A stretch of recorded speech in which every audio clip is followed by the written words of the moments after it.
एक समय की बात है, एक छोटे से गांव में रवि नाम का एक दूध वाला रहता था। वह अपने लालची स्वभाव के लिए जाना जाता था। उसके पास एक गाय थी जो पूरे गांव में सबसे स्वादिष्ट और अधिक मात्रा में दूध देती थी। हर सुबह वह दूध निकालता और गांव के लोगों तक पहुंचाता था। एक दिन रवि को यह एहसास हुआ कि गांव वालों को उसके गाय का दूध बहुत पसंद आ रहा है। इस बात से उसे बहुत खुशी होती है और उसके लालची दिमाग में एक उपाय आता है। वह सोचता है कि अगर मैं दूध में पानी मिला दूं तो मैं अपना मुनाफा बढ़ा सकता हूं और किसी को पता भी नहीं चलेगा। उस दिन के बाद से रवि गांव वालों को दूध पहुंचाने से पहले उसमें पानी मिला देता था। उसे लगने लगा था कि वह बहुत चालाक हो गया है और उसके इस काम के बारे में किसी को नहीं पता चलेगा। फिर भी गांव वालों को दूध के स्वाद में बदलाव नजर आता है, क्योंकि उसका स्वाद अब पहले जैसा नहीं था। जल्द ही रवि के दूध में पानी मिलाने की खबर पूरे गांव में फैल जाती है।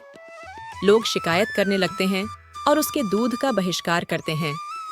लोगों को बहुत गुस्सा आता है, क्योंकि उन्हें लगता है कि उन्होंने जिस पर भरोसा किया उसी ने उनके साथ धोखा किया है।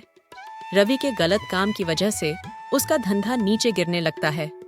उसे अपनी गलती का एहसास होता है, लेकिन अब बहुत देर हो चुकी थी। उसकी गांव वालों की नज़र में जो इज्जत थी वह खत्म हो चुकी थी। गांव वाले अब उस पर भरोसा नहीं कर सकते थे और उसका दूध लेने से मना करने लगे। अपने किए पर शर्मिंदा होकर रवि ने फैसला किया कि वह अपने काम करने के तरीके बदलेगा।